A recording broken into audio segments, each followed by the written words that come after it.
Hello everyone! In today's video, I'm going to be messing around with the 1/24 scale 1970 Chevelle that I built in a previous video, mainly focusing on trying out some different tires. If you'd like to learn more about this car, I highly recommend checking out the full build video that I made featuring this project. Basically, this car is a driver, with more focus being put on simplicity, ease of maintenance, and a fun driving experience, rather than an ultra-scale appearance, hence the lack of an interior and the placement of the electronics.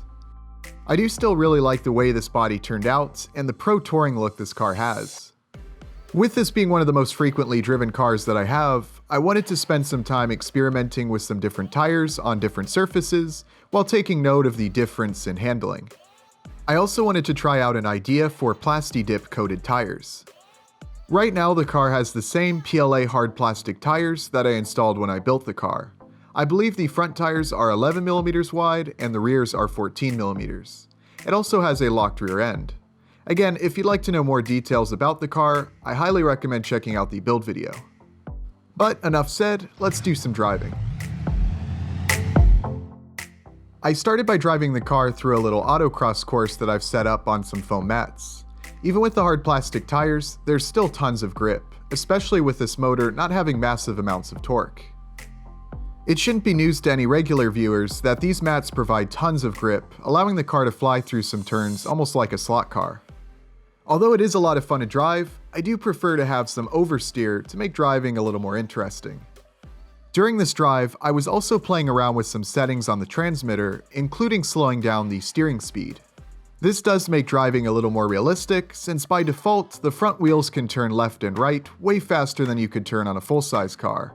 However, it's a very unfamiliar experience with an RC car. It really forced me to slow down more in some of the corners, and resulted in some serious cone carnage until I got used to it. I also messed with some throttle settings that slowed down the acceleration. Rather than the car being able to reach top speed in maybe a few seconds at most, after some adjustments it would take the car much longer to reach top speed, a little more like a real car. It's an interesting driving experience with these settings changed. I think a good way to describe it would be a combination of racing a Mini Z or 1/10 scale touring car mixed with a racing video game. Here, I was still getting used to driving with the steering and acceleration no longer being instant, as well as trying out different settings, but later I was starting to get a lot better at driving it, and I think it shows in some of the later footage. After some time, I went back to the bench and made some minor suspension adjustments. I'll soon be experimenting with dual rate springs on this car, which I'm excited to see what difference there is between them and the setup I'm using currently. Ideally, I think it would be cool to have the car lean more in the corners, but the car is too heavy for softer 0.2mm springs alone to be used in the rear.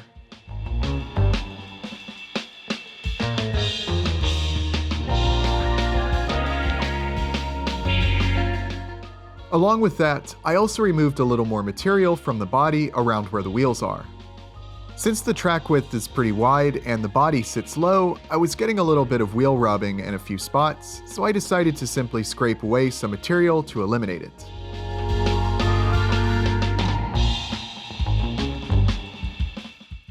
I drove around the track again to verify that everything was good. The little bit of wheel rub that would occur going over bumps or turning was basically gone. I think part of the reason for that too is the body being loosely mounted.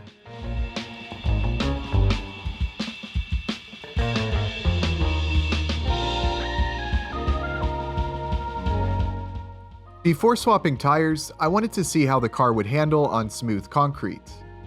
In a previous video, I drove this car around an autocross track that I set up on textured concrete, and just like when I drove the car previously, there is quite a bit of understeer, even more so on this smooth concrete. I'm sure a big reason for this is that there is a lot of weight in the rear.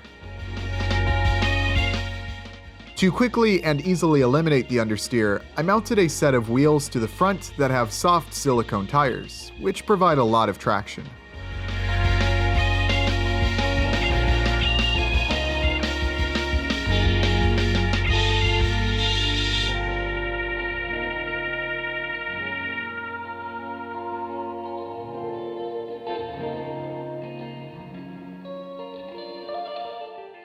These wheels do stick out further, but they just barely fit under the body.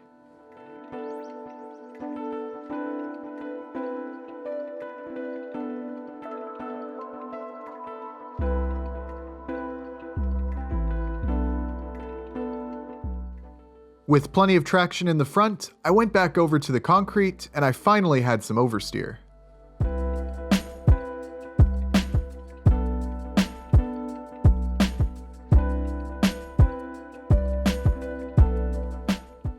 Driving around on the foam mats, once again the rear tires remained very well planted.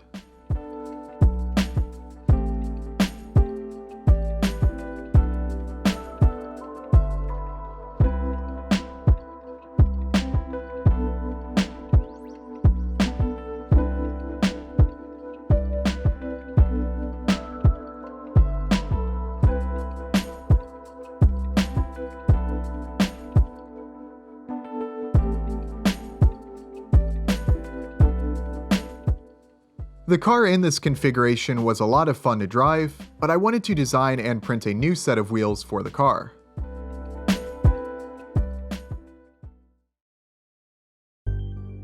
I modified the existing wheel design that I made previously to make a new 5-spoke wheel.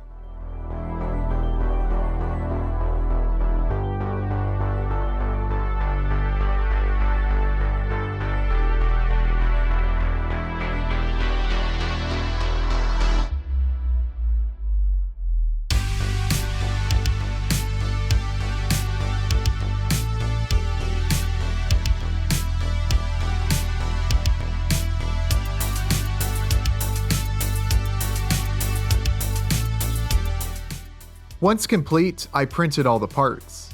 These wheels, just like the previous ones, are printed in 2 separate pieces, and the tires were printed using black PLA plastic.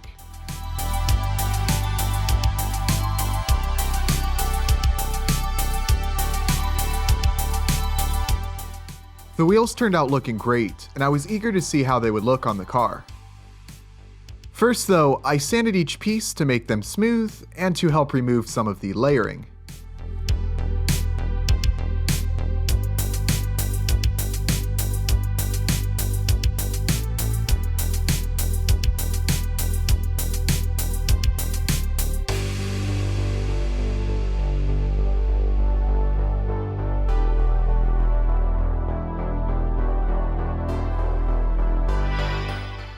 After that, I applied primer to help further smooth each surface.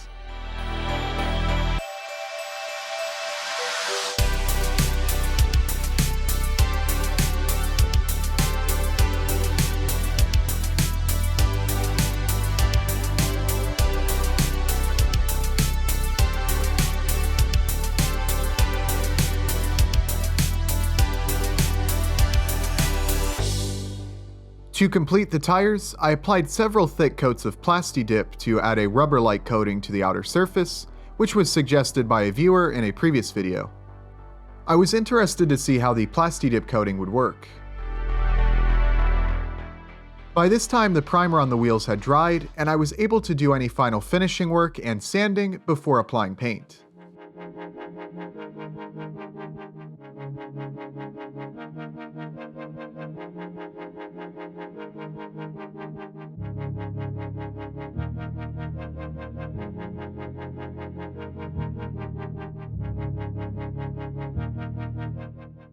I applied chrome Rust-Oleum paint to the wheels.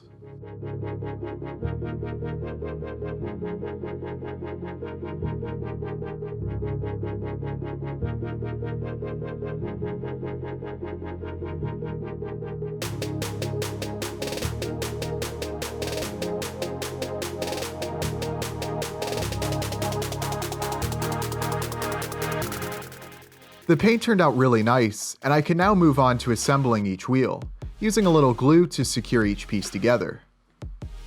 Since the paint was just slightly tacky, I used gloves to prevent fingerprints from being pressed into the paint.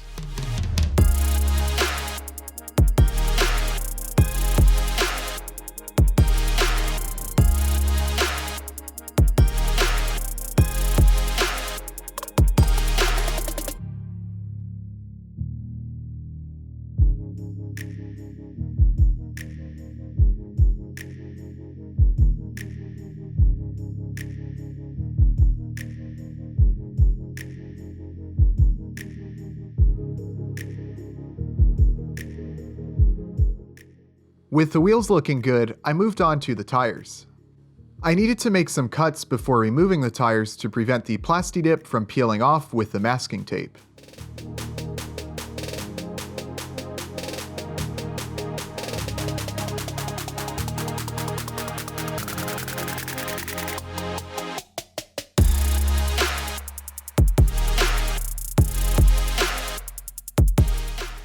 I really like the appearance of the tires with the Plasti Dip coating.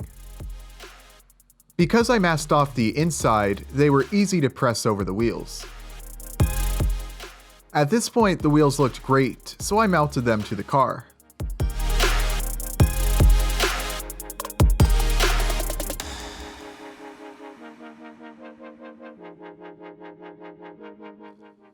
I thought I made the new wheels the exact same dimensions as the previous ones. However, it turns out that the new rear wheels are slightly wider to the point of just barely rubbing against the chassis. I'll address this in the future, however for now they were good enough, and I really like how they look on this car.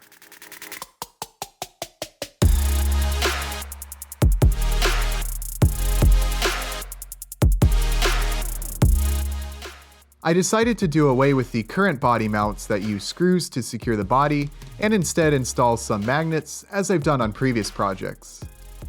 The magnets are really nice since all you have to do is pull the body off the chassis rather than dealing with small screws.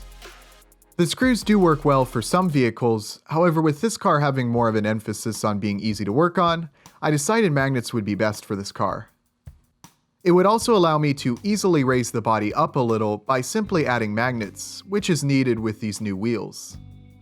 I started by gluing magnets to the body, and then added some glue to the lower magnets that secure to the chassis. I placed a piece of paper in between the magnets so they won't be glued together. I also make sure that the chassis is positioned correctly.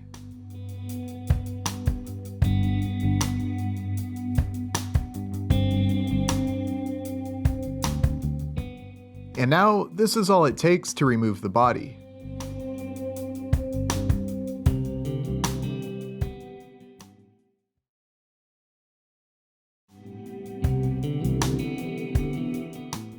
Although I prefer the lower stance that it had before, I'm really pleased with how the car looks with the new wheels.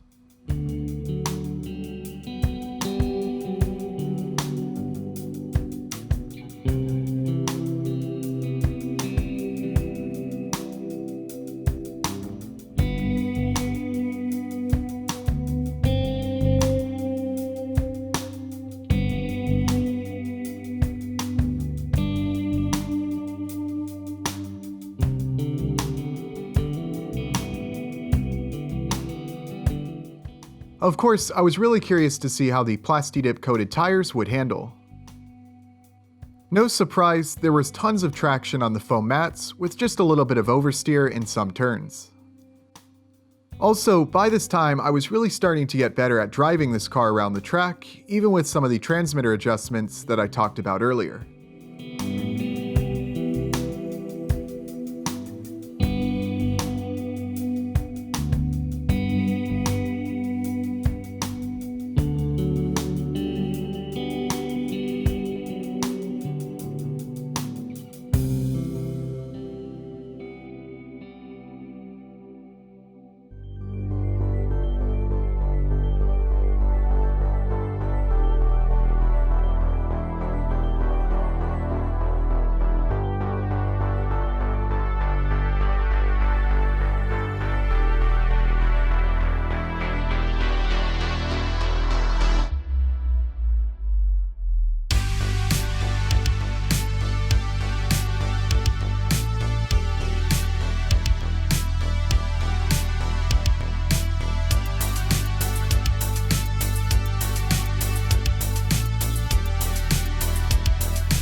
Back over on the concrete, again the car has lots of traction.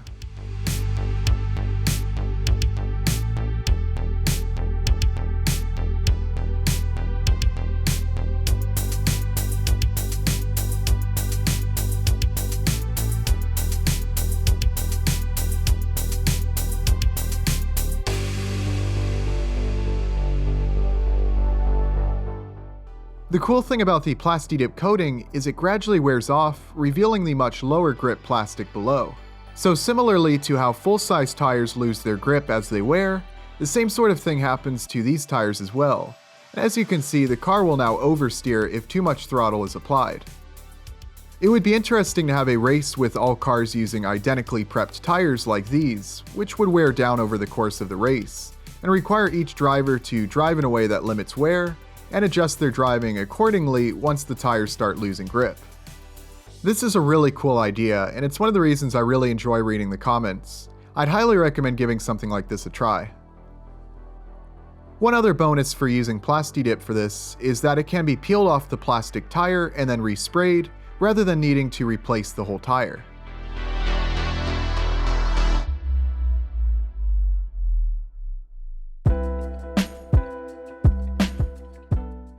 An all-around awesome few evenings spent tinkering and driving the Chevelle. I'll be sure to put some links below in the description to the products used if you'd like to build a similar car yourself. I've also added the STL files for the wheels on Patreon if you'd like to print a set for your vehicle. Also, if you like the look of the scale garage in the background, be sure to check out the previous video I uploaded if you haven't already. It's still a work in progress, but I'm already really liking how it's turning out, and I've got some cool stuff for it in the works. But that is all for today's video. Thank you all very much for watching, and I'll see you next time.